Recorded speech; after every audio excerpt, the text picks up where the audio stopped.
প্রিয় ভাই বোনেরা, আসসালামু আলাইকুম। বনি ইসরায়েলের একজন লোক ছিল যে ৯৯টি মানুষকে হত্যা করেছিল। সে তোবা করার চিন্তাভাবনা করছিল, তাই সে একজন আবিদের কাছে গেল। আবিদ ও আলেমের মধ্যে পার্থক্য আছে। আবিদ মানে যিনি সৎ ও সরল পথের উপর আছেন, কিন্তু তার ভিতর জ্ঞান, শরীয়তের গভীর জ্ঞান নেই, যেটা একজন আলেমের আছে। সেই লোকটি এই আবিদকে বলল, আমি ৯৯টা মানুষকে হত্যা করেছি, আল্লাহ কি আমাকে ক্ষমা করবেন? আবিদ যখন এটা শুনলেন তখন বললেন যে, তুমি ৯৯টা লোককে খুন করেছ, আল্লাহ সুবহানাহু ওয়া তাআলা কিছুতেই তোমাকে ক্ষমা করবেন না। এখন সেই লোকটা আবিদকেও খুন করে ফেলল। এই লোকটির কাছে মানুষ হত্যা করা এতটাই সহজ যে পানির মতো। তার সাথে তার মতের মিল হয়নি বলে সে তাকে মেরে ফেলল। সে তার ফতোয়া পছন্দ করেনি বলে তাকে মেরেই ফেলল। এরপরও সে তোবা করার জন্য উঠে পড়ে লাগল। তার অন্তরের ভিতর কিছু অংশ হলেও ভালো ছিল। সুতরাং এ সময় সে খোঁজ করল যে কাকে জিজ্ঞাসা করা যায়। সে জানতে পারল এক আলেমের কথা। সে সেই আলেমের কাছে গেল এবং বলল, আমি ১০০টা মানুষকে হত্যা করেছি, আল্লাহ কি আমাকে ক্ষমা করবেন? কিন্তু এই আলেম তাকে বললেন, হ্যাঁ, তোমার আশা আছে। তুমি যদি তোবা করো তাহলে আল্লাহ তা গ্রহণ করবেন, যদিও বা তুমি ১০০টি লোককে হত্যা করেছ। যদি আল্লাহ তোমার জন্য তোবার দরজা খুলে রাখেন তবে কে তোমাকে তা থেকে প্রতিরোধ করবে? যদিও বা এই লোকটি ১০০টা মানুষকে হত্যা করেছে, আল্লাহ তার তোবা করাতে খুশি হবে। কিন্তু আলেমের ফতোয়া এখানেই শেষ হয় না। তিনি আরও বলেন, তোমাকে এই শহরের ছেড়ে অন্য জায়গায় চলে যেতে হবে। এইটা হলো খারাপ একটা শহর। আমি চাই যে তুমি এই শহর ছেড়ে অন্য শহরে যাও, যেখানে এমন সব লোকেরা রয়েছে যারা আল্লাহর ইবাদত করে, ফলে তুমি তাদের সাথে ইবাদত করতে পারবে। আলেম বুঝতে পেরেছিলেন যে এই লোকটি যতক্ষণ এই শহরে থাকবে ততক্ষণ পর্যন্ত সে পাপ কাজ করতেই থাকবে, যদিও বা সে তোবা করে, কারণ সে খুন করার প্রতি আকৃষ্ট হয়ে গেছে, ঠিক একজন ড্রাগ অ্যাডিক্টের, নেশাখোরের মতো। যতক্ষণ পর্যন্ত একজন নেশাগ্রস্ত ব্যক্তি সেই একই পরিবেশ, একই সঙ্গ, একই গ্রুপের মধ্যে থাকবে, যদিও বা সেই ব্যক্তি তোবাও করে, তারপরও সে একই কাজ করতে থাকবে। তাকে পরিবেশ বদলাতে হবে, কারণ তার চারপাশের সবকিছু সেই নেশার সাথে সম্পর্কিত। যখনই ড্রাগ ডিলার, যার কাছ থেকে সে ড্রাগ কিনত, তার সাথে সাক্ষাৎ হলে সেটা ড্রাগের কথা মনে করিয়ে দিবে। যে বন্ধুর সাথে নেশা করা হতো তার সাথে দেখা হলে ড্রাগের কথা মনে পড়বে। একই ঘটনা ঘটে যারা মদ খায়, তারা পাপ দেখলে, মদের বোতল দেখলেই মদ খাওয়ার কথা মনে পড়ে।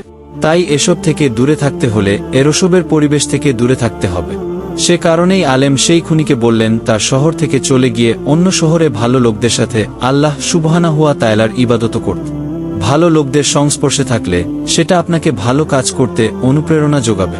বিপরীতভাবে খারাপ সঙ্গে থাকলে সেটা আপনার পতন ঘটাবে। মুহাম্মদ সাল্লাল্লাহু আলাইহি ওয়াসাল্লাম বলেন, যদি তুমি একজন কামারের পাশে বসে থাকো তবে তোমার গা দিয়ে কামারের মতো গন্ধ বের হবে। আর যদি তুমি সেই লোকের পাশে বসো যে কস্তুর বিক্রি করে, তাহলে তুমি তার সুবাস কিছুটা শোষণ করে নেবে। অর্থাৎ যদিও বা আমরা একটি কাজের সাথে জড়িত নাও থাকি, কিন্তু ওই পরিবেশে থাকার কারণে আমরা সেই গন্ধটা নিজের মধ্যে নিয়ে নেব। সেটা আমাদের অনিচ্ছা সত্ত্বেও হবে। তাই আমাদের উচিত সর্বদা ভালো মানুষের সংস্পর্শে থাকা। পরিবেশের একটা বিরাট প্রভাব এসব ক্ষেত্রে আছে। তাই সেই আলেম তাকে তার শহর থেকে অন্য শহরে যেতে বলেছিলেন। তার কথা মতো সেই লোক অন্য শহরের দিকে রওনা দিল, কিন্তু আল্লাহর ইচ্ছে মাফিক সেই লোকটি সেই শহরে পৌঁছানোর আগেই মারা গেল।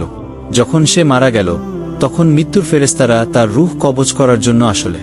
যখন একজন ভালো লোক মারা যায় তখন রহমতের ফেরেশতা তার রূহ কবজ করতে আসেন, আর যখন একজন খারাপ লোক মারা যায় তখন শাস্তির ফেরেশতা তার রূহ কবজ করতে আসে।